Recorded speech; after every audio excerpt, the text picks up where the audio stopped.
Hey folks, we are back live at Nikki T Live. Today I am hanging out with Aditya Oberai. Is that how I didn't ask you before the stream. Is that how you pronounce Oh your yeah, name? that's great. That's perfect. Okay.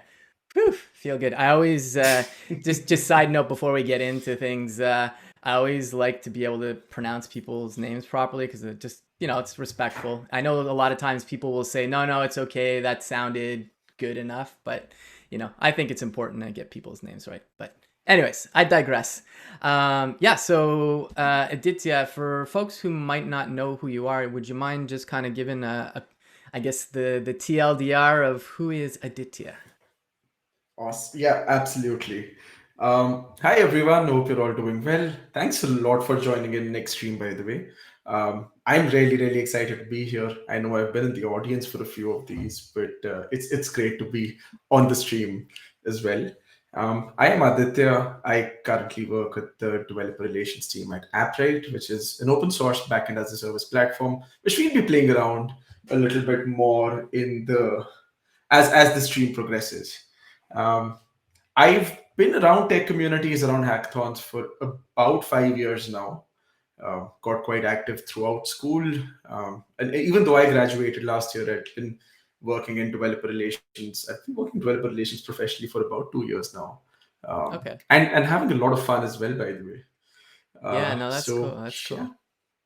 That's awesome. Yeah, well, we met each other initially when I used to work at Dev 2, and Oh, yeah. I'm I did the first well, not the first Hacktoberfest, but in 2020 I did a Hacktoberfest for Dev. Like, me and my old coworker Christina Gorton, we were kind of the face of it. There was a lot of people behind the whole thing for Dev, but we were streaming and doing all kinds of stuff. And then the following year, I think you reached out to me because Appwrite was doing a bunch of Yeah. Hacktoberfest events, and I can't remember all the guests, but I remember the one I was on. It was myself, your coworker Christy, and there was also Logan. Is it Yeah. Kilpatrick? Who was Yes. representing the Julia language at the time, but now they work at OpenAI. And there was definitely a bunch of other great people, but I also bring that up because Hacktoberfest is starting literally on Sunday, so that's just a little side note. And I'm sure we're going to talk about Appwrite in a second here, but I'm sure Appwrite is involved with Hacktoberfest again. I'm pretty sure I saw Yeah. are they sponsoring? I think that's what I saw. Yes, we are. So this Okay. is the third edition of Hacktoberfest we're sponsoring. Okay. And I think this is a particularly special one as well because it is the 10th anniversary of Hacktoberfest. Okay. Oh, Um, I didn't realize that. yeah, no, it's a special milestone for the team there. And I think it's wonderful how they've grown this initiative to support the OSS community over the last 10 years. So it's a big achievement for sure. Yeah, yeah. No, that's cool. So speaking of Appwrite, we were talking briefly before the stream. I know a little bit about Backrate. I know it's a backend as a service. I've never Mhm. used it yet. Oh, hey, how's it going, Bingaloo? Thanks for joining us. Um, I've never used it, not like I was saying, not because I never wanted to. It's just, been busy with work and stuff. And so I just haven't had a chance to really explore it. So oh, hey, Graham, how's it going? So for folks who have never heard of Appwrite, or maybe they heard a little bit about it, I guess let's first start off, like, what is a backend as a service? Absolutely. That's a great question. And I think the more we talk about backend as a service, that's going to solve any doubts about what app rate might be. So Okay. just, while I jump to that, Nick, I have a question or two for you. Okay. In the past, in all your time having worked with software, have you ever had to write any code for the backend or the server side for an application? Yes, definitely. I used to do a lot of C sharp, so doing Woo! ASP.NET and stuff, and ASP.NET MVC. So I always call it middle end because I wasn't necessarily building out full blown APIs, but you're definitely doing Mhm. server side code because you're doing server Yeah. side rendering. You've got services and like all those things. So yes, yes. I get so excited when I hear C sharp. Very fond of that. Ah, it's a but great but language. I yeah, that's awesome. And I believe I know the person in the chat there. He knows I'm going to start fanboying because he's a part of our community as well. Um, so, having worked around, well, a few server side um, applications and some server side software, have you ever had to write code to set up authentication? Yes, I have. And there's, for folks who are on Twitter still, there's this whole like roll your own auth thing. I was actually chatting with uh, Dev Agrawal from Clerk last week, but I Oh, used to have to, when nice. I was still working in the ASP.NET space. Mhm. I was on this project where we were maintaining 6 large SharePoint applications, and they Oh, wow. required a SAML, like for single sign-on. So Yeah. I was maintaining a custom identity provider for single sign-on, Wow. and it I do not recommend it. That's all I will say. I definitely learned some things, but but it's not something I want to maintain. I want to leave authentication to people that's what they specialize in, and I just want to consume it, because I'm more concerned Yeah. about, I just want to build a digital experience for somebody. I don't want to worry if I've like leaked credentials, or it's not really what I'm trying to do, so, but it's still good to learn these things. I think it's definitely important to kind of know all the moving parts, but you don't have to be a specialist in it. Absolutely, and that makes so much sense. I'm glad you mentioned your experience here. I'm so happy about it because you're just helping me make my case. Now, just as you work with Auth, I'm going to name a couple of other backend offerings that you might have had a chance to work with. First one is a database, Yeah. and second would be storage. Right. So Hmm. as a backend developer, especially if you're working on a variety of projects, now if you're a dedicated backend developer who's working on a very niche solution, it makes a lot of sense, right, for you to be doing this Yeah. from the scratch or so on. But for most people who are working on their projects or product, especially indie developers, agencies, even larger orgs today, Hmm. as you've got smaller teams working on full blown products, think of it this way: how many times Oh, you got muted for a second, Ditya. I'm not sure what happened.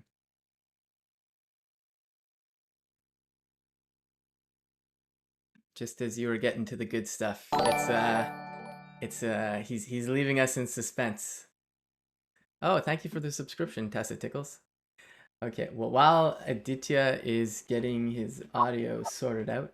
Oh, I think I hear something now. Kind of. uh, Oh, I yeah, think I there. kind of, yeah, I kind of touched the wrong wire. Oh, okay, okay, it's all good. I thought you were One of those things. self-censoring yourself. I thought you might have been Oh swearing no, in yeah. silence, or I don't like to leave that much suspense on the table as well. All Yeah. right. So something suspenseful was happening in that conversation. So please let us know what you were saying. Yeah. Um, so think of it this way, right? How many times would a product developer have to work on the same services again and again and again and again, right? There's a lot of Yeah. redundant parts here in this process.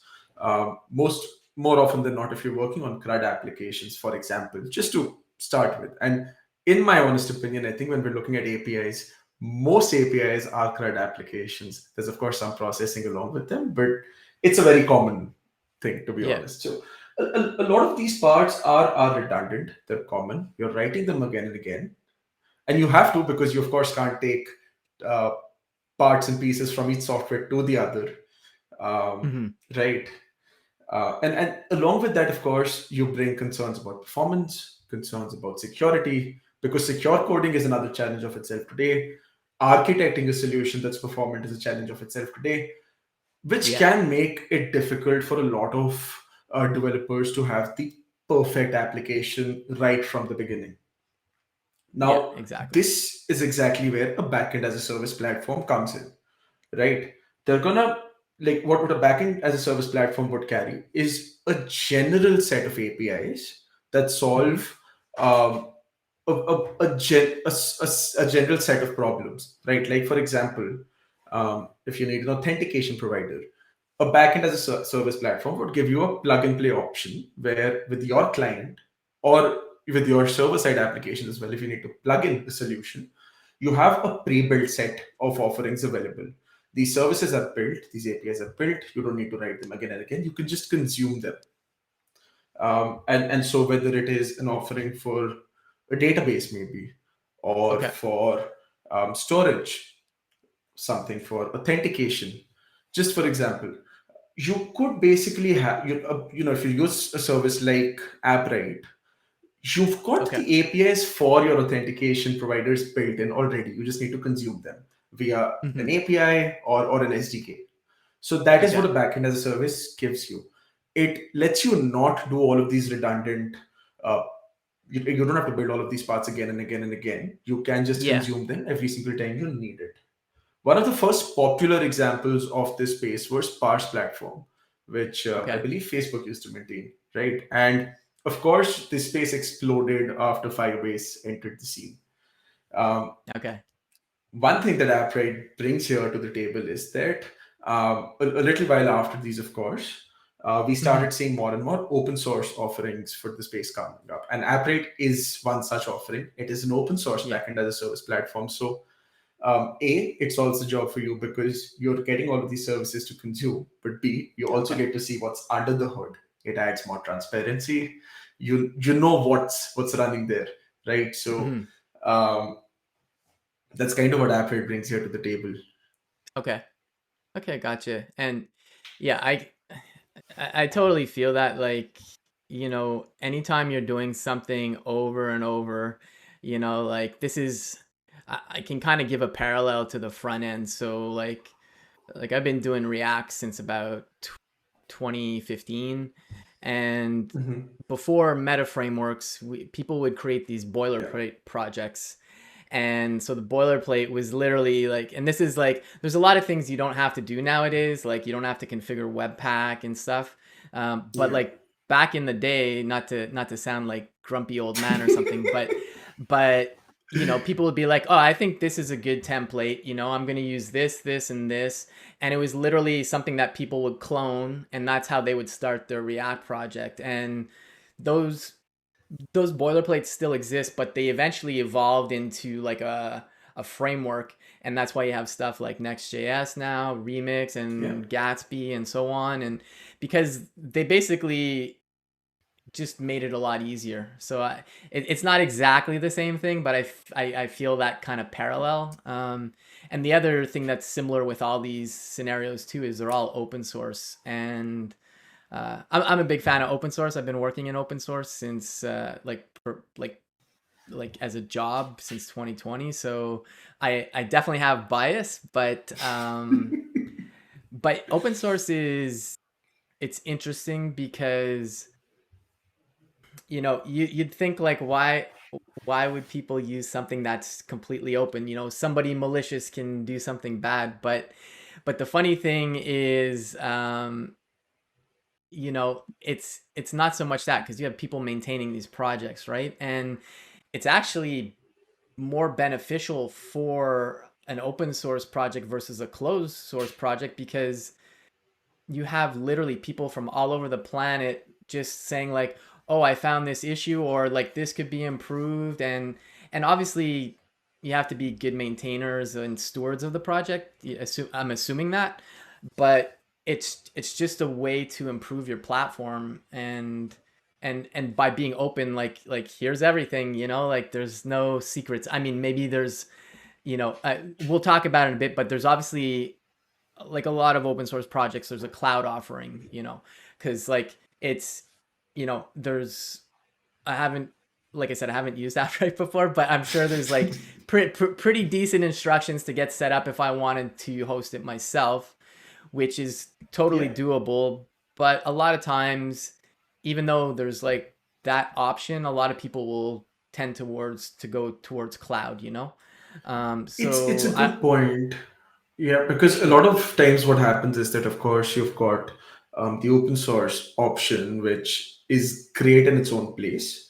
Um, and an additional effort along with that that you do get is that you have to manage your own infrastructure. You've got to manage updates. Yeah. um, that's a part of the problem that having a managed solution solves, because to some extent scaling of course is going to be a manual effort as well, and the larger your application is, you're going to have to maintain efforts for that. Yeah. um, Yeah. for Exactly. so for a lot of people, it's just a managed offering does add a lot of convenience. And Yeah. if it's reasonably priced, it's a great option to consider. Like, I know for a fact there are services that I'd rather just, if there is a, if it's a reasonable pricing, I'd rather pay for them, let them manage it, and uh, Yeah. take that headache off me as well. Yeah. I tend to agree with that too. It's like, I mean, I tend to lean. I mean, I'm I've definitely done back end and stuff, but I've done more front end and kind of like middle end stuff in more recent years. And it gets back to what I was saying. I just want to build a digital experience for somebody. I don't really want to have to think about like, is like, okay, did do I have to spin that pod up again in Kubernetes or whatever? It's like, it's Yeah, stuff that and but obviously there are people that do want to do that, and that's the beauty of this kind of project. So oh, just to get seeing. the Sorry, I've option. seen. Yeah. Just seeing Tessa's comment in the chat. Yeah, Aditya, Nick, my favorite peoples. Thanks for the kind words. Yay. Uh, yeah, I think that's. I'm pretty sure that's Tessa Mero. I'm not positive, but Probably yes. yeah. No, she's good. She's good people. I actually met her at Render ATL this past Oh, summer. that's so cool. Yeah, Yeah, yeah, yeah. and That's a actually, conference I've wanted to visit. It's been on my yeah. list. It was a really great experience. I also met your coworker Wen at RemixConf. Uh, Oh, yeah, yeah, he was uh, there. yeah, Netlify sent me there because I had worked on the remix Yeah. adapters for Netlify. So yeah, Oh, it's good chatting with him there, and I actually met him in Toronto again later on in the summer. So, anyways, I'm that's going on awesome. tangents here, but I'm just jealous of all of them. I think we need to catch up in person at one of these conferences sometime. yeah, for sure. And like, I definitely wouldn't say no to India either. I've actually been to Pune and Mumbai and Oh, Goa. I went there for work years ago, but yeah, I was there for a couple weeks and I was basically transitioning a project to a team over there. I'm trying to remember what agency it was, but basically I was there to just kind of train them a bit, and then got had a bit of downtime, so I went to Mumbai for a weekend, and then eventually I extended my stay, so I went to Goa at the end, and it was really beautiful. It was low season, but it was literally me on the beach with nobody except for cows, like literally cows walking on the beach and me. I have a photo on Twitter. I'll try and drop it later, but it's just really nice, and it's a beautiful country. Um, Cool. Okay, so we've kind of set up what Appwrite is. I think I understand it pretty high level now. And you basically compose, and you can kind of pick which services you want to use, I imagine. yeah. Like, okay, cool. So that's kind of set the stage, and but today we're going to talk about building Appwrite functions. So I guess before we get into some live coding, what is an Appwrite function? Like, I have ideas of, I know what a function is, but I'm curious what it is in the Yeah. context of Appwrite. Right. So when we've talked about any backend as a service platform here, right? I think one thing that I was emphasizing on earlier as well is how it's a general set of APIs and offerings. Now, of course, there are scenarios where just having something like a generic doesn't always fulfill the job, right? Yeah. Sometimes you do want more extensibility, a little more customization, and that's where an offering like functions comes.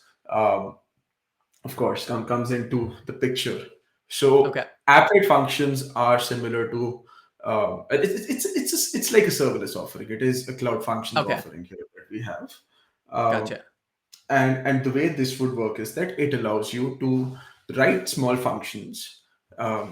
and build them and deploy them. So just like a lot of other serverless functions offerings, it follows a very similar pattern there, right? Where you've got Okay. granular pieces of code that you want to run to extend any particular Hmm. features. Now, these of Okay. course can be run independently. They can be triggered via REST APIs, or they can be triggered by events across your Appwrite instance. So, like for Okay. example, if you're working with the Appwrite database and you want to trigger a certain function based on a document being added to the database, that is possible. Okay. So yeah, the functions offering would work whether if it's triggered manually by an event like an HTTP request, by any other um, event occurring across your Applet instance, or thirdly by a crawl function. So Okay. if you want recurring time based functions, that is again possible. So that's what Applet functions is for us. One cool thing Okay. about Applet is that we actually offer a lot of runtimes. I think about 10 runtimes or so at least. Oh, okay. Um, Wow. That's yeah. impressive. So, I mean, and that's 10 different languages. We've got versions across a lot of these as well, by the way. So the total list is Okay. actually much larger than 10, but about 10 different languages slash frameworks is what we offer. Um, Okay. One thing to And note right now. So, yeah, just one thing before we kind of jump into that. yeah, Appwrite yeah. Cloud right now supports a slightly smaller list. Of course, because it's in public beta, so we're kind of running the most popular runtimes on there at the moment. But if you're Yeah. self-hosted, you get a massive variety. So yeah, Okay. I'm gonna yeah No, I think that makes sense because you're working on the cloud offering, so you want to be able to offer like as great an experience as possible. So yeah it totally makes sense. You're targeting the more popular ones initially. yeah. So no, that makes sense. So I imagine, I mean, we were talking about C sharp before, so I'm assuming .NET is one of those. Obviously Node.js. What are some of the other ones? I know Bingaloo in the chat. I don't know the real name, but they said there's 12. But for the cloud offering, do you know like what other ones are supported? Like, is there like Go or like Rust or which ones are? So .NET's a runtime, it's not there on cloud yet. It's Okay. available for self-hosted. I know we've got Node.js, Dart, Mhm. uh, PHP, Okay. Python. I believe Ruby might be one. I have to double check. And other than that, we just Okay. very recently added Bun to the list. Oh, okay. Yeah, yeah. Everybody's talking about button. Yeah. Okay. No, that's super interesting, and that's interesting too. PHP because like obviously, well, in my web dev world, people are just in this bubble of JavaScript. But I have a I really cool piece of trivia for you on this. okay. Yeah. Cool. Cool. So, Go for it. Appwrite, well, the front end, the client side of it is built with Svelte and SvelteKit right Okay. now. But all the services, the APIs, the backend of Appwrite, it's all written in PHP. Okay, that's super cool. Yeah, no, I have no bad words to say about PHP. It's I don't use it nowadays, but like when I mean I started my career off in like .NET and even pre-.NET, like I'm a little older, so there was like something called ASP. This is before .NET, Yeah. but PHP too at the time, did WordPress and the LAMP stack, the WAMP stack, the MAMP stack, depending whatever you're on. But um, yeah, but I know that the languages evolved quite a bit because the last time I used it, I think PHP 5 had just come out, and this is when they introduced classes. And I know there's so much more in there now. And then obviously there's amazing frameworks like Laravel. I don't know and I know there's like Symfony for like I think it's a ORM Symfony. So Symfony is one for sure. Laravel's been, yeah, I think Laravel's actually been great for the PHP ecosystem. And yeah, and yeah, so PHP 5 is kind of when it got a lot of flack as well, from what I remember. But okay, I will have to say, with modern PHP, at least with version 7 and 8, writing PHP is actually nice. yeah, I wouldn't say I'd go as far as to start writing front end code with PHP again. That's not yeah, something I'd be jumping forward to. But for server side code, I think it's actually pretty great in its own place. yeah. For us, though, what we've done is we've actually created our own framework like Laravel Oh, no that way. you could use. And that's open source as well, by the way. So if someone Okay, does want to try it out, they absolutely can. It's just Okay. It's on GitHub. If someone searches Utopia PHP, they should come Okay. across it.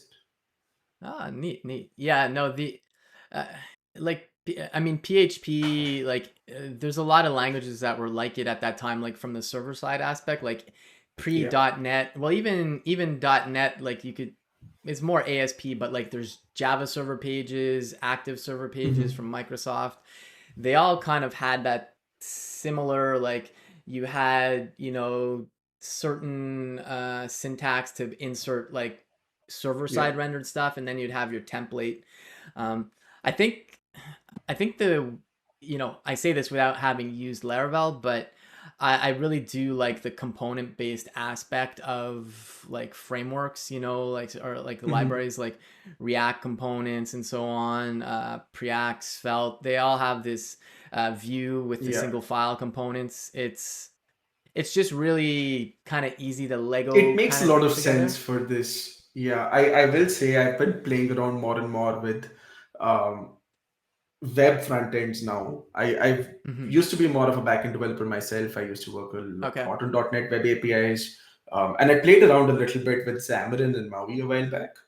Um, but I will say the more I play around with Svelte, I think it makes a lot of sense to have a component based structure for um, web front ends. Like I Yeah. think I do like it more than Razor Pages and ASP.NET's front end offerings, if Yeah, I'm no, yeah, I honest. did Razor too, and yeah, it was, yeah, they work well, and like, I mean, Mhm.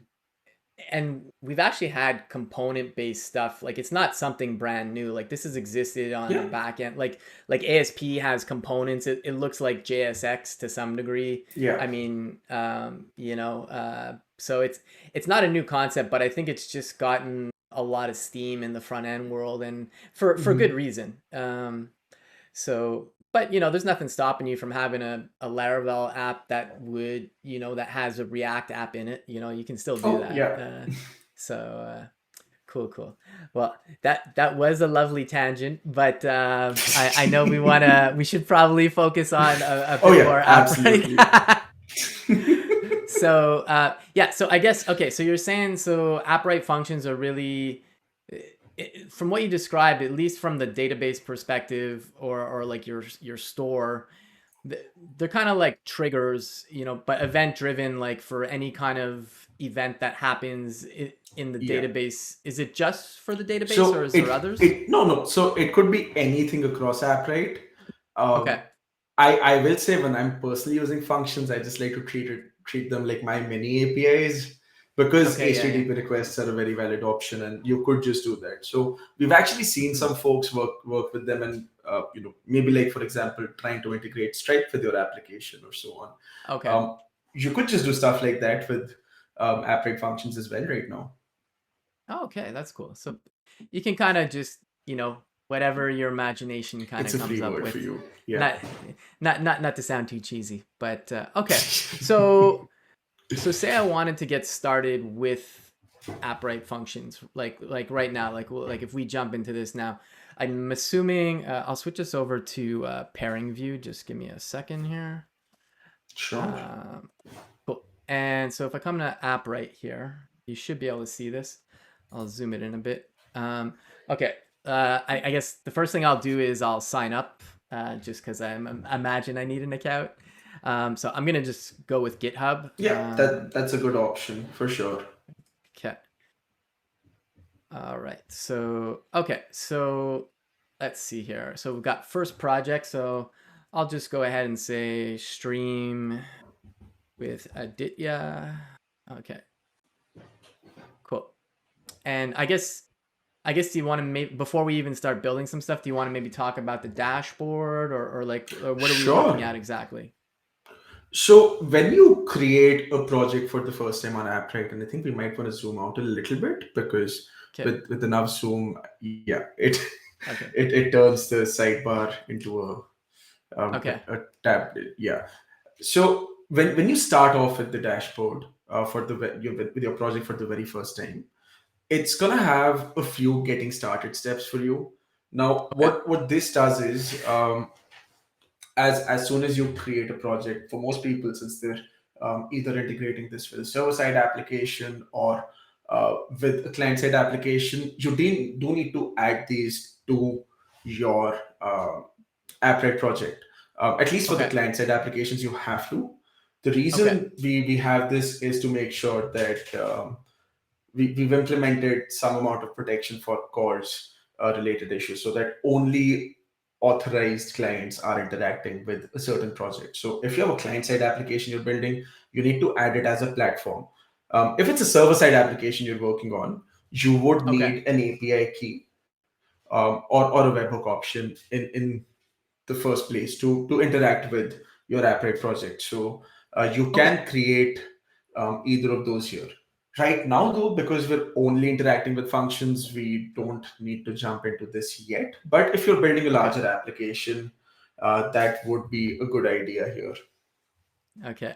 So I'm just laughing at Graham in the chat. He's like, "You better be creating a bun project."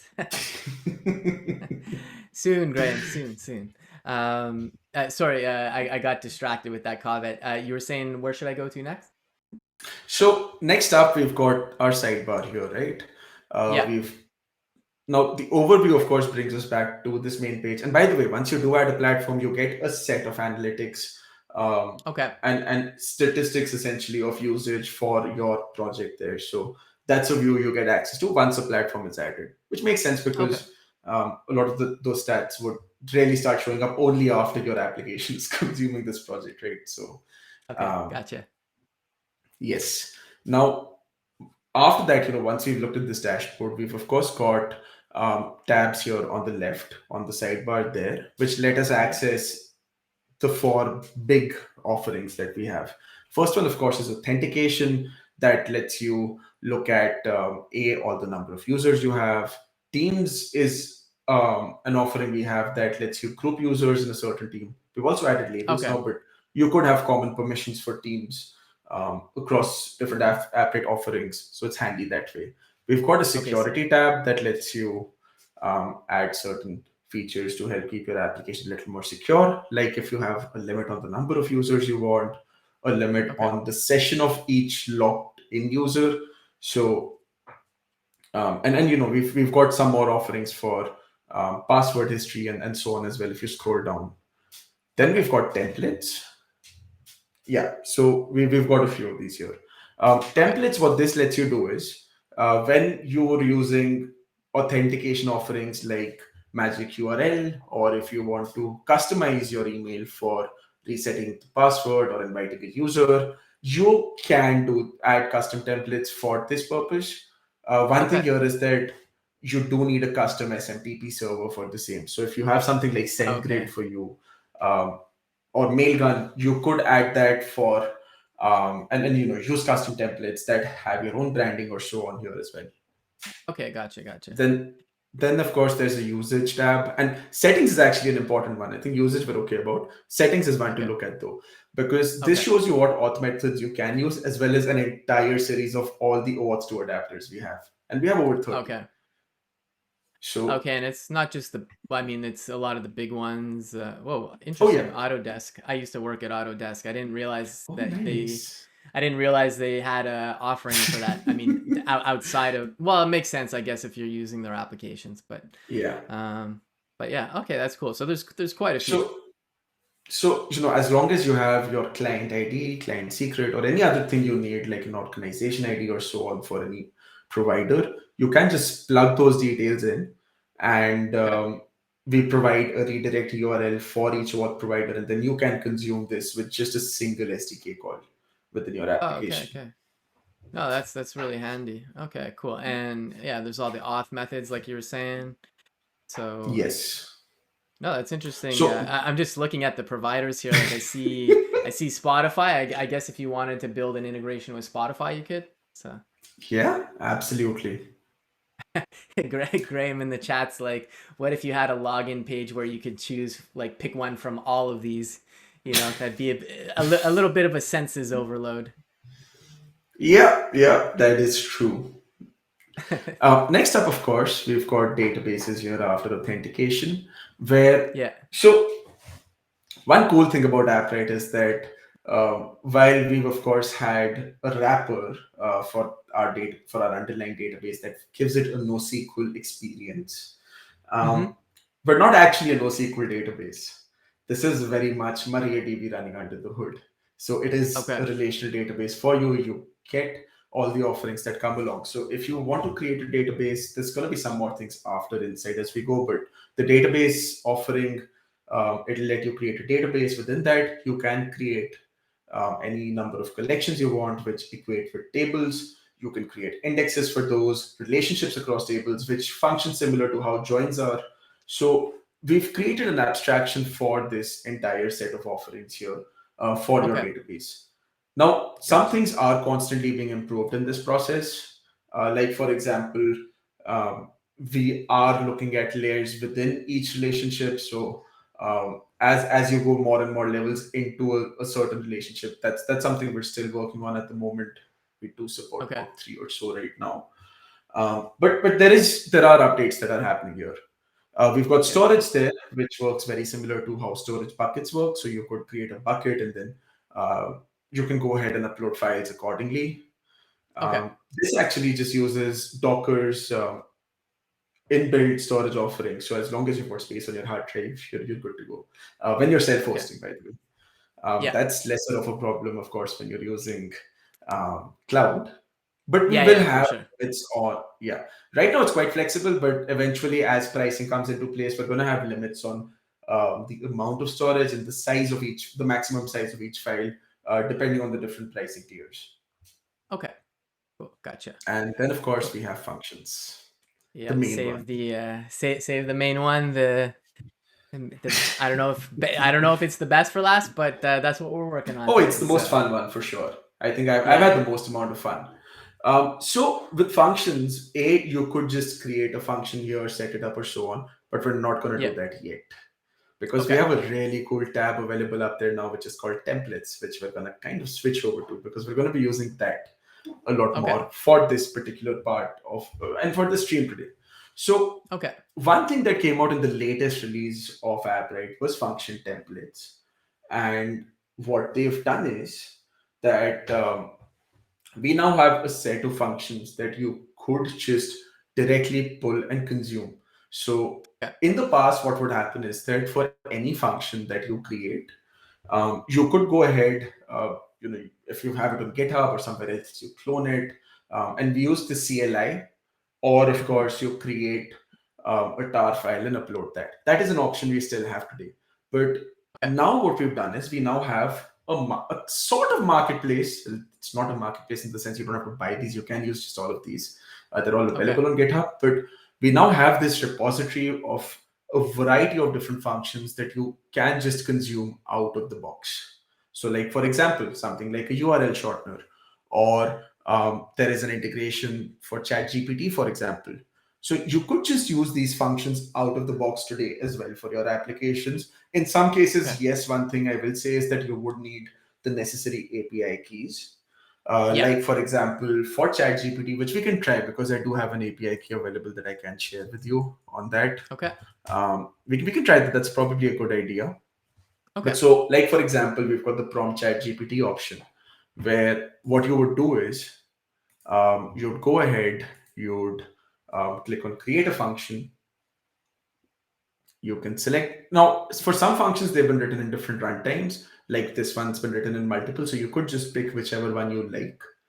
Okay. Um, I'll go with if you want to. Node.js if that's okay. Oh yeah, that's good for me. By the way, you can set a custom function ID for this if you want. If you want to leave it to a random generated one, that's an option as well. This Okay. works quite conveniently when you're consuming functions through the SDK, where some people like to customize IDs for different resources on their instance. So whether it's a function, whether it's a database, collection, even the project, you could customize all of these when you're creating them. Okay. If you want to And leave this for default, at the default, that's okay though. okay. Well, I was gonna say for the default function ID, what is it? Is it a UUID? Is it something very cryptic, Yeah, or is it? Okay. So also just giving it a specific name is also just it just makes it potentially easier to consume. But yeah, we can leave it for now, and we'll go ahead here. So I'm assuming I'll give it a name. call it Chat GPT knows everything, which is not true, but I'm just not getting spicy. I'm just having fun Mhm. here. Okay. So Um, I'm gonna get this for you. That's not a problem. So yes, for some of these functions, of course, you'd need your own API keys. Like for example, with this one, an OpenAI API key would be necessary to run it. I am gonna send you one in our chat yeah, you can here. set it in the chat there. I'll go grab it. Yep. Okay, give me a There is an optional second. variable if you need to set, I believe, the token length. Or Okay. there is an optional variable. We can leave it at the default. That's totally okay. Okay. But if you want to customize the limit for you, that is an option we have. Okay. So I'll just click Mhm. next. Okay. Now Okay. So here, yeah. what we've now got is that the template we have, you can create a new repository on your GitHub account, whether Okay. it's um, a private repo or public. That's a choice you have. You can keep it private if you want. But what this lets Okay. you do is, once this template is created, either you can let it run as is, or you can customize it for yourself. Okay. So I'll go ahead and create a new one just because we're doing a stream. I'll yes, make it public. Okay. So I have a feeling uh, one thing we've been looks noticing is that once you do, you have to install the application on a tenant of your preference. I think probably your personal one's the best one to try this right now. yeah. It looks like I'm still part of a Netlify one. Okay. So all right. I'll just say all repositories for now because I don't have a new Yeah, repository created yet. I think one thing this Okay. might do is it might take you back to the start of the templates page. That Okay. is something that I did notice earlier today. Um, Okay. in case that happens, yeah, something I was Okay. expecting. The good thing is you can just search up that template, or well, it shows Yeah, up. it's right here. So okay. So let me just go copy in the. Just gonna grab the key again. Mhm. Okay, and let's choose Node 18. There. Cool. All right. Yeah, Create a new we get to pick that. repository. Okay. Stream with Aditya Oberai. Okay.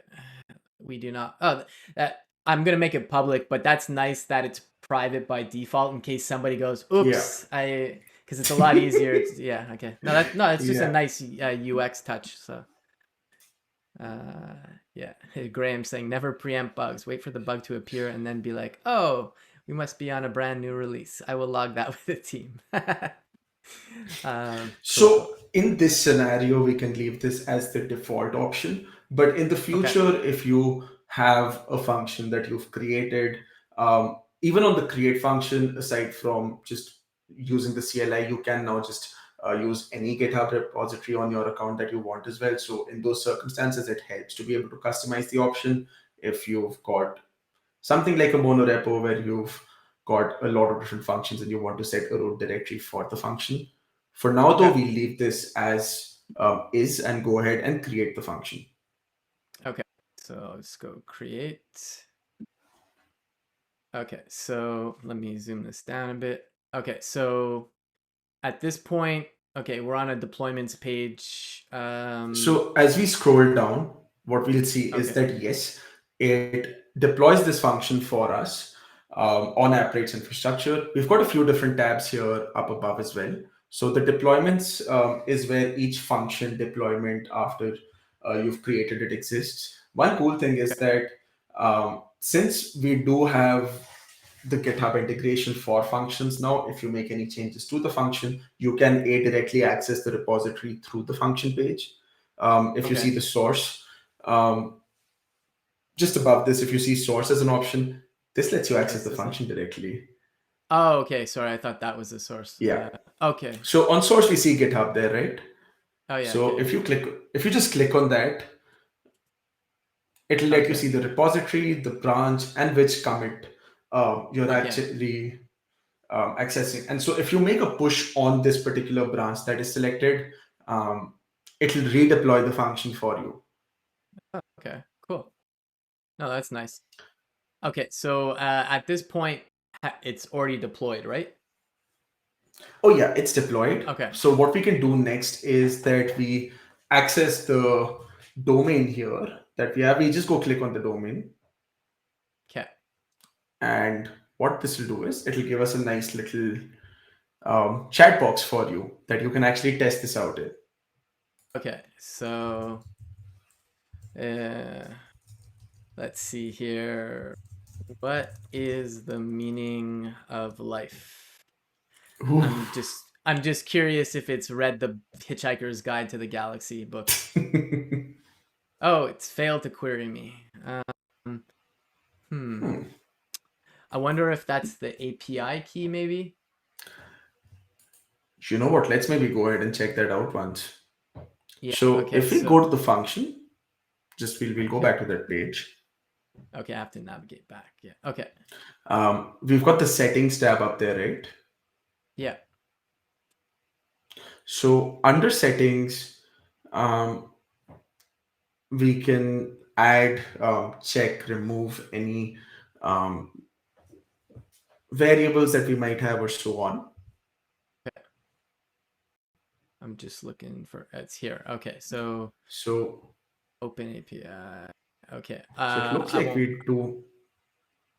Yeah. What is okay? I can edit it. I just want to make sure. I won't reveal the API token, but I just want to make sure it's not the chat or something doing weird things. It ends with the number 6, right? Yes, it does. Yes, it Okay, does. so yeah, so I So did cop. Oh, I know what it did you is. copy Sorry. the S? Yeah, I'm missing the little bit at the Okay. beginning. That's my fault. So okay, so Ah, just give me a second. no problem. No Uh, problem. I'll just I'll put us. I'm not sure if it's gonna show it or not, so I'll just put us to just chatting for a sec. It's okay. Uh, Even if it does, uh, I can remove this key later on. I don't need to keep. okay, it actually Yeah. doesn't, so I'll just bring us back here. Okay, there we go. So just to be clear for So folks tuning in, there's nothing wrong with Appwrite. It's me copy pasting incorrectly.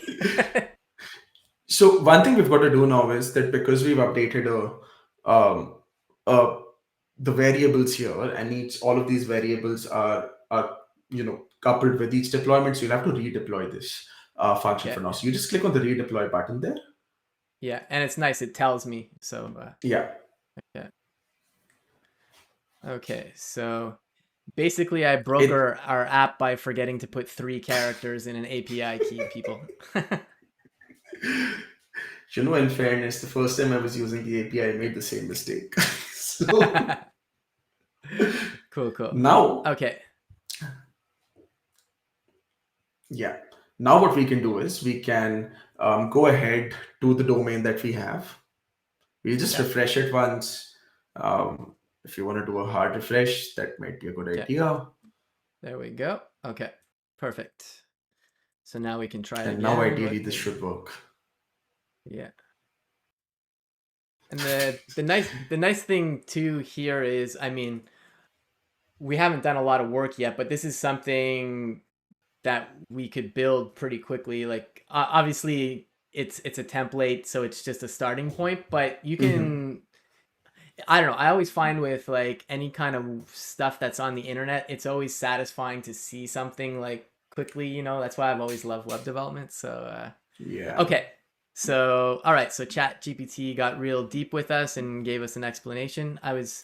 The answer I was looking for was 42. So if people have read Hitchhiker's Guide to the Galaxy, that's what I was hoping they would answer, but they Yeah. didn't.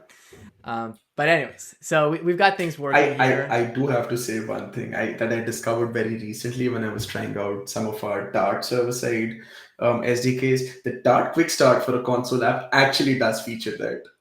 Oh, it does? Okay, that's awesome. Yeah. So I remember when I tried this demo out, I think the first thing I asked it is to tell me a developer joke. Um, Okay, yeah. let's try that. And and I guess just getting back to what I was saying is like obviously okay, because light attracts bugs. Yes, all right, all right. um, Yeah, no, it's just nice to get something up and running pretty quickly. Like obviously this is just Hmm. a genericized ChatGPT prompt, but like if I Yeah. wanted to create an exercise app, I could start off with this template and then I could start feeding it in, like, okay, give me a workout with, let people pick stuff from a UI, send that to the prompt Oh and yeah. so on. And yeah.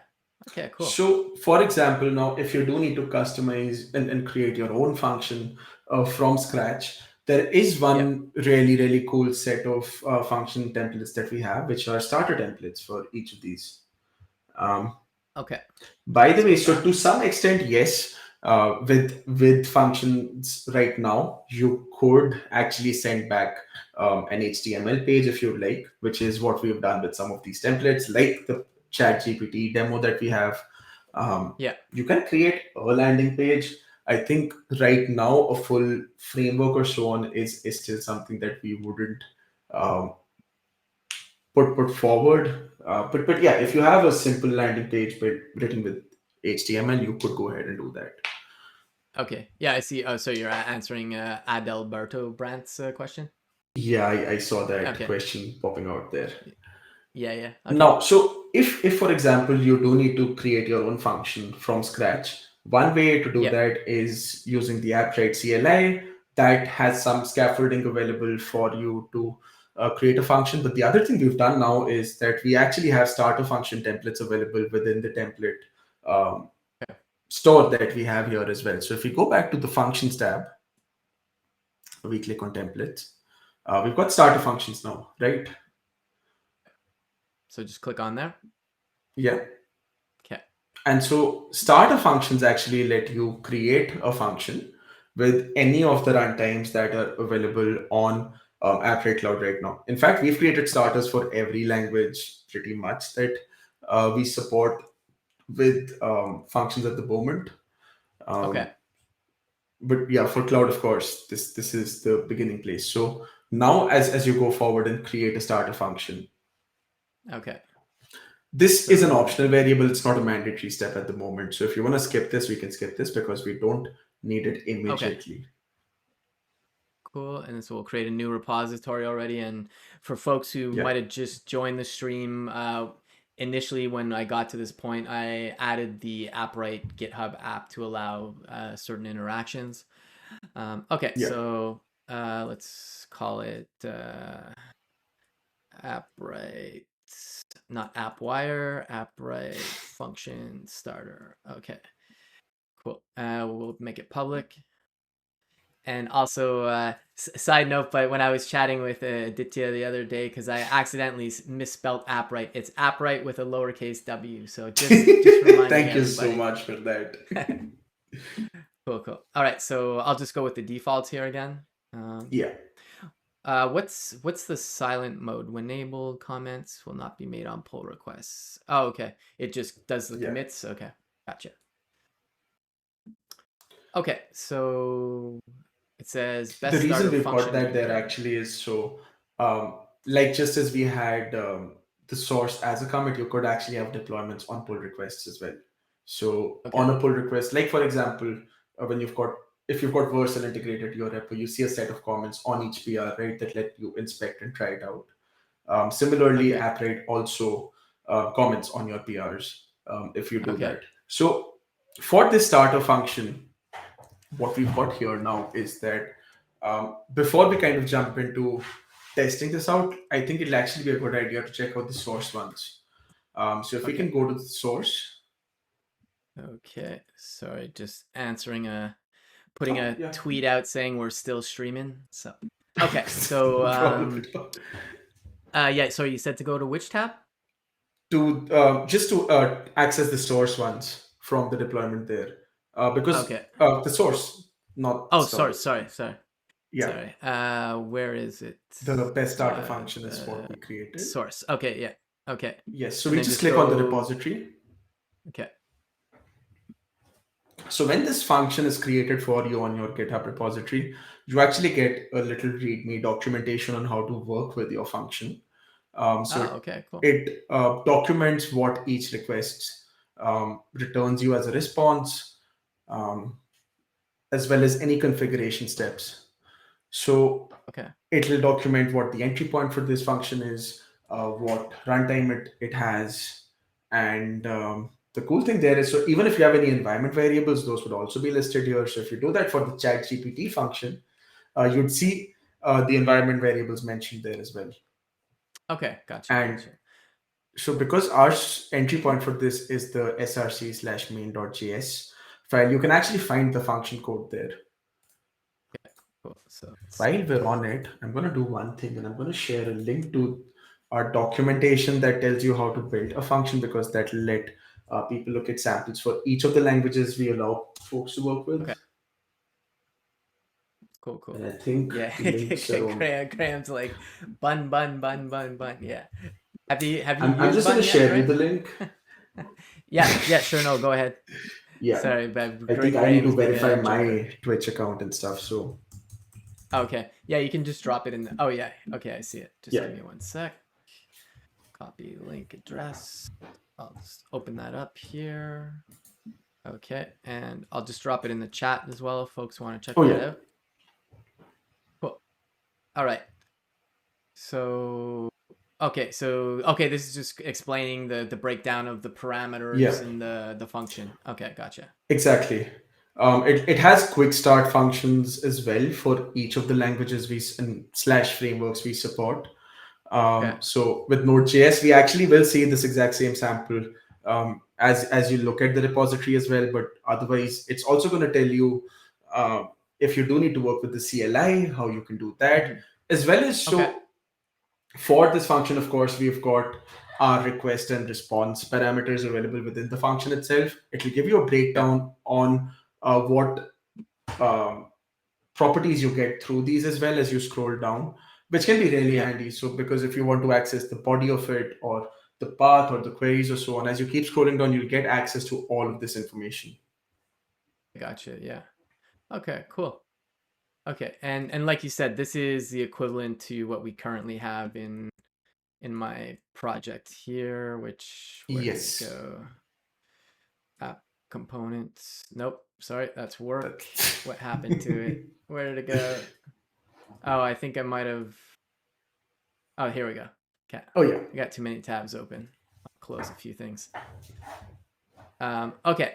So at this point, I can. Do you want me to go ahead and clone the repo to bring it down, or what do you want to So do? this repository that you have is available in your account.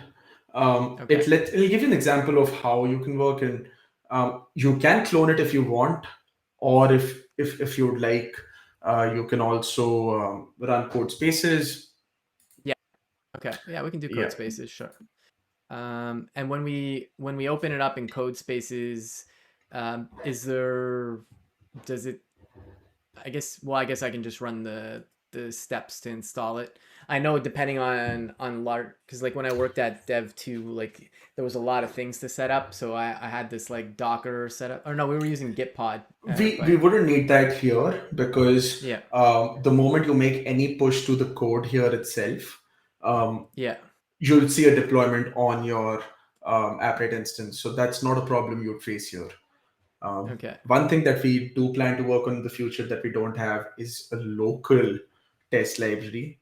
Uh, Okay. that's something that we are planning to work on, some helper libraries for that.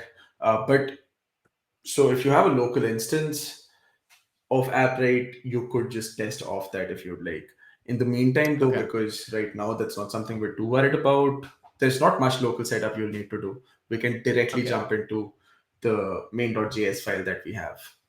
Okay. I'll just go ahead and install the dependencies. Oh, yeah. So right now we only have one, which is the Appwrite um, SDK for Node. We don't need to use Yeah. that immediately. If you don't want to do that, that's not something we have to, but we can try it out. We can try it out. Okay. Other than that, we've got Prettier, I guess, as a dev dependency, but those are the only two that we'll have at the moment. Okay. So I logged into code spaces and it's syncing all my settings. uh, yeah. Yeah. Okay, cool. Okay, so I ran a npm install, so we should be good Mhm. there. So if I just run Yeah. node source main. or how do So you go it's about not it? going to run immediately out of the box, is what I was mentioning, because what we've got is that we've got our function runtime available within your Appwrite instance. Oh So yeah. yeah, it's essentially a function that gets exported and then consumed by the runtime to run Okay, it, yeah, like yeah. an Gotcha. in-process serverless function would. But what we can do is we can access the main.js file and maybe make some changes to see how it would run um, Okay. as you go Cool. forward. So just a little breakdown of this. Each Appwrite function would have a specific structure in the sense that you'd have the export default async, and then within that you've got an object that you're getting. You Yeah. can either have it broken down as request response, and then log and error. There are two really cool properties we get that let you actually log any thing you want within this function, and you get access to those logs on your Applet instance. So when Okay. this function is executed, log hello logs and error hello errors would show as logs and errors within your function execution as well. Um, Okay. yeah, Okay. Cool. All right. Okay, and then there's the error log, like, yes. oh Um, no. Okay. Sorry, just making some Now the silly request faces. method, now the request object we get, that actually contains all the request data we have. So if, for example, on the domain we'd have, you'd send a get request with with a certain path or so on. Hmm. You could actually get that entire path. You could query any of the queries that are present along with your path. So if you want to actually have smaller custom endpoints that you have, you could access those. You'd get, in case of a post request, a body as well. One cool thing that we've Okay. brought now is that the body does not have to be a JSON only. We also give Okay. access to the raw body as well. So if you want to send a different type, like a binary stream. If you've Okay. got your octet stream option, or if you want to send just string data, you've actually got the option to do that, where it is possible to configure your content type headers when sending a request. Okay, so While we it send the does quite response, array. the response has two offerings at the moment. The Okay. rest.send, what this does is it returns a string back. Yeah. You can add the content type if you want. So if it's a string, but you are really returning an HTML there, you could actually add the type as text slash Okay. HTML, and it lets you add a response code at the end of it. So a Okay. 200 there would be a successful one. The other Okay, type that gotcha. we have is a rest.json, which sends a JSON instead of a string. Um, Okay, right gotcha. now, right now, those are the two output types. Um, Unfortunately, I don't believe we directly support something like sending out a binary stream at the moment. But Okay. as long as it's a type you can have as a string or as a JSON, you're good to go. Okay. Plus, I mean, if it's like a Let's binary, you Oh yeah, could just sorry, go upload ahead. to AppWrite storage and send back a URL if you want. That's an option you have. Okay, cool. I'll just for fun, I'll ask generate a random object of Pokemon characters. Ooh, Okay, let's go chat GPT. Or not chat GPT, GitHub Copilot. Copilot. Yeah. Okay. I'll just So do a couple. yeah. Okay. Yeah, yeah, go ahead, keep talking and I'll So now once we've got this, you could actually return this using the rest.json function that we've yeah. got here. Okay. And so One once question I you had, Mhm. sorry to interrupt you. Yeah, When I return the JSON, do I need to, this is a JavaScript object right now. Do I need to do a JSON.stringify or does the JSON handle that? does it on its own. Oh, okay, great. Cool. By the way, the cool thing is you can actually access these runtimes on GitHub as well. We've bifurcated Okay. that into a separate organization called Open Runtimes. So if you actually want to create or contribute to the runtimes we have, you could do that right now if you want. Okay, gotcha. Yeah. Let me just So do once this this. function Okay. you've prepared, once this is okay, Yeah. what you do is you just push to your branch. Now, if you're on a different branch than the one we had the function set up on, you'd create a PR to that. Um, Okay. It brings up a good point about the PRs. So, I mean, obviously, if I push to main, it'll be available right away. Is there a is there a pull request process with Appwrite? Like, if somebody wanted to preview, like say I've made all these changes, but obviously I don't want to push it to production yet because this is a super duper important Pokemon API and I want to make sure it works well. So I'm like, is there like kind of like a branch deploy on Appwrite? Does that exist? I hope I'm Why not don't we going do too one far with thing? that. Let's actually try that out right now. So Okay, why don't cool. you check out to a new branch? Okay, git Mhm. branch. Uh, oh man, I have an Get alias you for can this. do get It's checkout hyphen b and then yeah, yeah, it's dash B, right? I have it in yeah. my aliases, so it's like, anyways. Super Pokemon. All right, cool.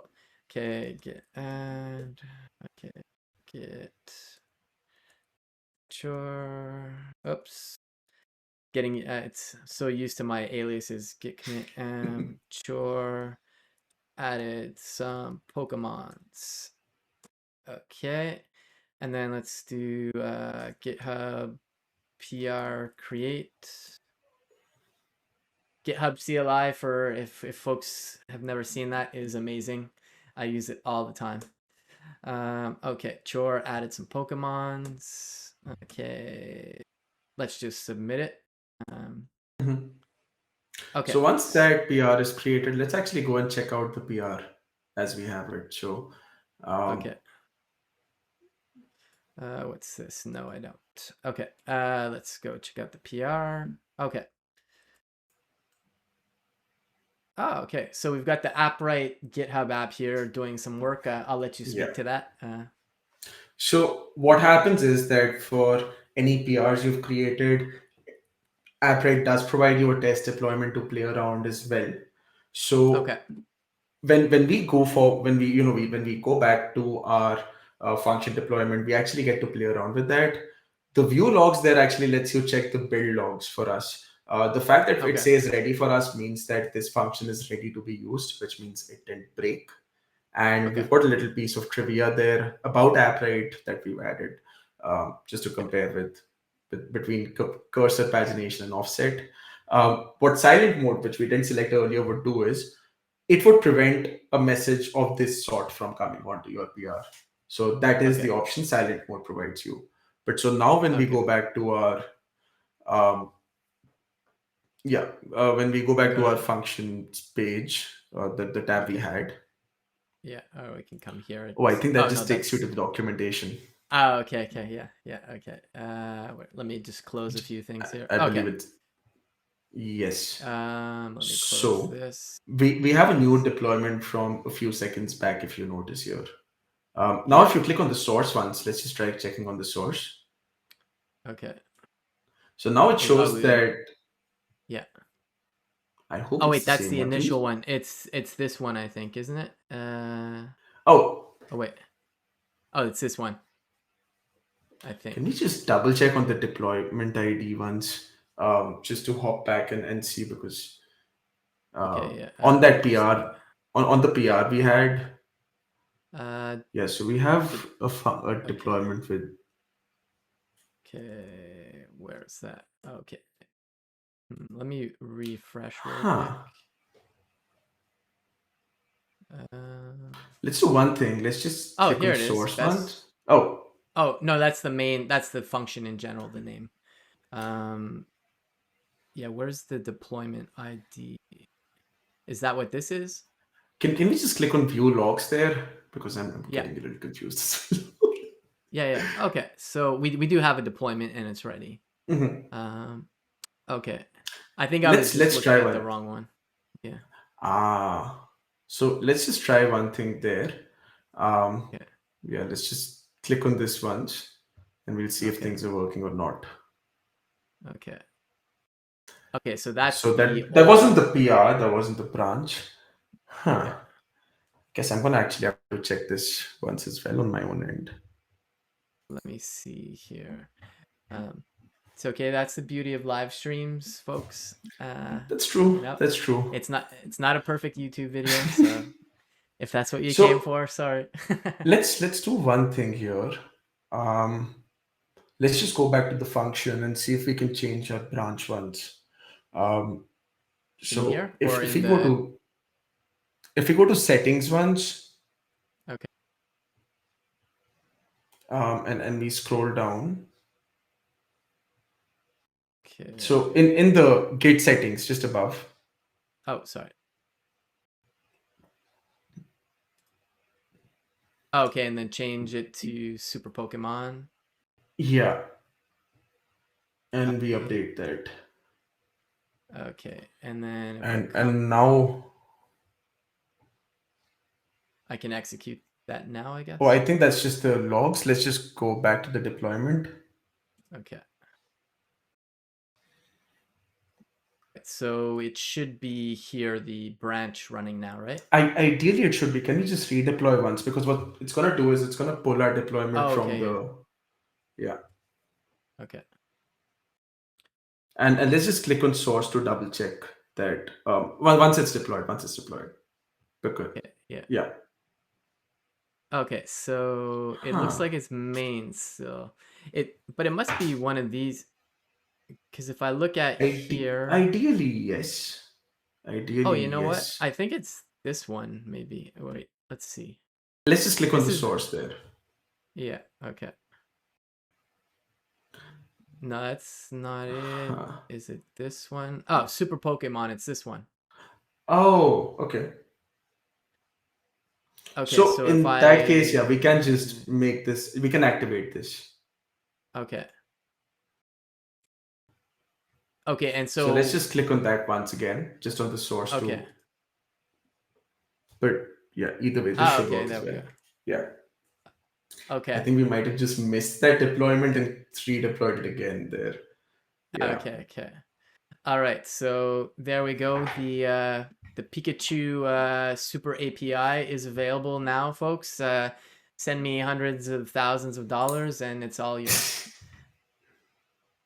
Um, Bingaloo's saying in the chat, it seems like it built the new changes but didn't automatically deploy it to the active state. or I I think maybe we might have jumped the gun because typically, so as soon as you have a new push to the, and this is something I played around with the main one. If main is set as my primary, and I make a push to it, it automatically activates the new deployment as well. I'm a little okay. surprised that didn't happen, but I think it also makes sense considering this was a branch deployment and not a PR. So, Yeah. and yeah, it was just a branch deployment separately, and so you don't want the PR to start messing around with your um, final builds. So I feel Yeah, no, like, no. I mean, it makes sense. You don't like you're working on a yeah, branch. You don't want it to be promoted to your production function. yeah, exactly. Yeah, no, that makes sense to me. Um, but that's cool. And so, like, I guess one question I have is if I want to test things, is there some kind of local story right now, or like is it you make the modifications and then you deploy and test like in your So branch, obviously, but So right now, helper libraries is not something we have, but what you can do is, and this is something a lot of folks are currently doing because it's the closest sort of experience you get is that you can try it on a local instance of Appwrite that you have. oh, I One thing see. we've now allowed people to do is that you can, if you've tested it on your local instance, you can actually directly migrate that to your to another instance on your AppWrite cloud. So if, for example, I've created a function on my local, I've tested it out, and I want to bring that to cloud now, you could either redeploy it by simply importing the GitHub repository that you have, or Okay, you could directly migrate the project from your local instance as well. That is an option we okay, have because we added a functionality for migrations, which if you want to check out, okay, we can actually see in the um, in here as well. So if for example you go to the AppWrite instance you have now, okay. Yeah, let's come back here. um, Um, let's go to the settings page for the entire instance. So if you just go to the sidebar and we go to settings at the bottom, okay, yeah. You can see some of your project details, the endpoint for this, the name. We've got a tab there called migrations. Okay. And so this would let you actually import project data from any other instance you have. So if there is another Appwrite instance you have, or we also support importing data from Firebase, Superbase, and Host. So if you've got projects Oh, there that you okay. want to import over, is an option. Plus, if you want to export this application to a self-hosted instance and try it out, you could do that as well. So we allow Okay. both of those options here. Okay. Cool. Cool. Cool. Oh, that's awesome. And yeah, I like that the functions have the deploy previews. That seems to be table stakes these days for pretty much a lot of things. So that's cool. Yeah. That I I think wasn't one sure if you handy had thing that that already. allows a lot is that so you can actually check the build logs beforehand. So if your function's failing, you get access to the build logs, any errors that might have happened there. So if you do have errors that would occur at compile time, especially for compiled languages or so on, it makes life a lot easier. Yeah, yeah, yeah. Bingaloo's just mentioning in the chat, so they tested on their end, and the branch deploy doesn't automatically get deployed as Yeah, active. And like we were you saying, it wouldn't. makes sense. You wouldn't want somebody new on your project at work all of a sudden taking over production because they all of Yeah, a sudden switched your Super Pokemon API to, I don't know, Power Rangers, or I don't know. I just yeah. There'd I be a lot of sad I'm so Pokemon happy people. to have heard Power Rangers after so long, if I'm honest. I was so fond of Power Rangers. Yeah, and there's so many variants of it now too. There's Yeah. yeah, yeah, I don't know. I gotta watch some more Power Rangers, I think. I think there's a movie. I think there was a Yeah, movie that came they out did one of recently. those. Yeah. Yeah. It's been a few Okay. years, I think now, but yeah, they Yeah. did one. Although I will say I like the older ones more. Cool, cool. We still got some time here. We've got about like 13, 15 minutes. Is there any kind of other things you want to go through here, or we can just have fun? We can still keep building out Pokemons if you want to. Either way, I don't or we mind can building switch. out more Pokemons. I think this was a good start to the demo. And Okay. congratulations on building your first app right function. Oh, thank you, thank you. Um, yeah, Um, no, we can it's also cool. probably take some time to look at the chat once if anyone else wants to ask any questions or so on. That could be a good idea as Yeah, well. no, that's a good idea. Yeah, I'm just gonna scan up in the chat real quick. Oh, yeah. Just gonna drop a link again for Appwrite directly if folks want to check that out. And let me close that. And as Oh, always, there's a bunch of places you can follow Aditya. You have you also have a newsletter, I believe. I Is that do. right? Yeah, yeah. I'm subscribed to it, so I can't remember the frequency Yeah. of it. Is it once a week or It's normally every once two a weeks? month. Once a And month. Okay. I run it a lot like my own blog. So I know there's one piece in the works right now, which is actually something. Okay. So my talk at DevRelCon was around tackling and beating stage fright. So I'm actually converting that into a piece for the next issue at the moment. Oh, okay. Um, yeah. No, that's But cool. Yeah. it's going to be coming out in the next couple of days. So Okay. keep an eye out. Yeah. And we'll definitely see if folks have other questions in the chat about Apprite. But while we're just waiting to see if anybody does have questions there, yeah, maybe if you wanted to chat a bit about DevRel Oh, yeah, as we kind of wrap things absolutely. up. Like I guess uh, I don't work in DevRel, but I feel like the I roles think I've had. you do the job anyway. Yeah, yeah. Well, that's what I was gonna say. I kind of always bring some kind of DevRel aspect to it, even though I'm not officially like DevRel from Mhm. like a employee standpoint. But I guess you know, even though I'm not directly in like employed as that, I always hear lots of different takes on what DevRel is and like what they should be doing. And I'm curious if you have any thoughts on that. I know like Tessa, who runs DevRel at Appwrite, she definitely has thoughts. I had a bit of a chat with her at Render, but just kind of curious about your thoughts because I think you're doing a great job and you're like engaged with the community a lot. I was wondering if people are, because it's something that people ask about a lot. How do I get into DevRel? So I was curious if you might have some thoughts about that.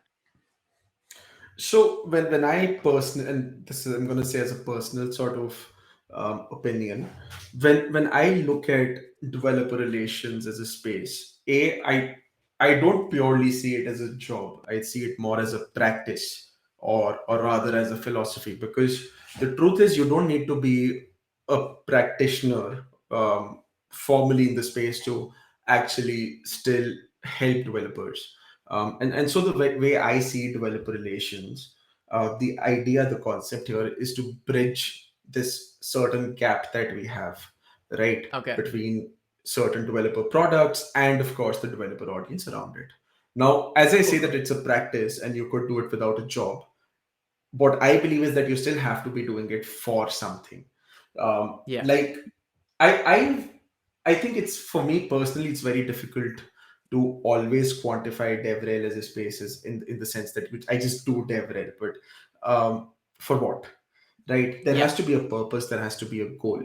And so as people talk about growing into DevRel professionally, it has to the question for me typically is that if they want to grow, um, if they have taken any steps to individually practice the same in their communities, in their audiences, or so on. And my typical steps, my minimums tend to be um, having people's hands, or your own hands active around three spaces, the three C's, as some of Okay. us like to call it, and those are code, content, and community. I think for most people, as you're getting started out, that's a great way to get some hands-on experience, because the thing is you could do all of those, and get your hands all of those, get your hands active in all of those without actually having the job as well. Like Mm. for me, for example, I was quite active with Twilio's community even as a student, before I Okay. graduated. So I'd be talking about Twilio's APIs for SMS and voice. I think I've recruited enough people through their voice offering during sessions at this point. We've had a lot of Okay. those. But the thing was that I was able to get some amount of practice, helping bridge the gap between people who wanted to learn about Twilio's APIs and this product here. Um, a lot of people, a lot of developers, particularly as they want to get started as practitioners, could start this way as well, where maybe they're helping bridge this gap between uh, people wanting to learn their favorite languages, for example, or people wanting to learn Yeah. about different cloud platforms they'd like. Um, Now, that of course is getting their hands in active on the advocacy front of things. Yeah. If they do have a niche that they're already interested in, like technical writing, for example, I think the answer becomes a little simpler: writing a lot of technical content, which you could do on your Yeah. own blog. Um, if it's someone who wants to be a community manager, participating in local communities, volunteering there, helping organize, helping bring and organizing new events, for example, those are all great ways to get some hands-on experience with communities and community management or so on. And um, I think if anyone is able to get their hands active on enough of these spaces, it's fairly easy to get at least a big part of what is expected from junior professionals in DevRel as they enter.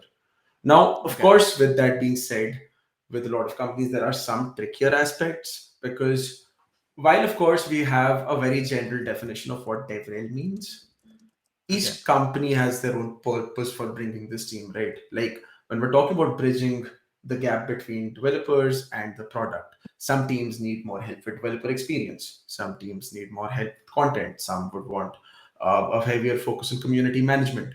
It really does come Okay. down to what each company needs. And so I don't think for companies we'll see a single standard JD. Okay. Like how we would see some amount of standardization across what a software engineer means. I don't think we'll see the same standardization as to what a DevRel practitioner is. But that being said, certain niches we'll start seeing similarities, and like a community manager to some extent Hmm. is getting easier and easier to understand in terms of what their responsibilities can be. A technical writer similarly would be a space that's becoming easier to understand, and that's something we'll see. But beyond that, as far as jobs go, it would really come down to what each company is looking for, and what you want to do as well, right? Like for Yeah. example, for me personally, I thoroughly enjoy advocacy. I like working with our community, helping support our ecosystem, helping educate. Now, if my day job was being a technical writer, and not to say that it doesn't make an impact, but I think that would push me to burn out a lot quicker. Um, Mhm. Similarly, I work well with Appwrite because I came from APIs. I understand the space. A lot of these services, I understand why they're necessary. Throw me into Yeah. an AI company, for example, or a Web3 company, for example, things would be a lot trickier. Like what I do for Appwrite, it would be very difficult for me to jump to the same thing to do for like a LangChain, for example, or maybe Yeah. Ethereum, for example, if and give at the same pace. So it also comes down to what kind of technologies or what products you appreciate, because I think Yeah. for me to be able to support Apprite the way I do, I have to be a fan of Apprite myself. It'd be very difficult for me to do what I was doing otherwise. Yeah. No, I definitely agree with that. And I think you have to like enjoy the product if you do want to Absolutely. genuinely promote it. I don't know, I'm having so trouble saying genuinely, um but I definitely agree with that, because like when I worked at Dev 2, I'm still a fan of Dev 2, Mhm. but like I was very excited about the project. Like I started contributing to it before I was even working there. That's how I got the job. But like I was always excited, and just interacting with the community and stuff. And then like it's the same thing at Netlify, and then like even like at Open Sauce now, it's again I'm lucky enough to Huge be congratulations contributing. on that, by the way. I know they do have Oh, a thank you. wonderful team, and Yeah, I'm no, actually it's really great. excited for you about that. Yeah, I'm super excited about it. It's literally day 8 only, and I feel like Wow.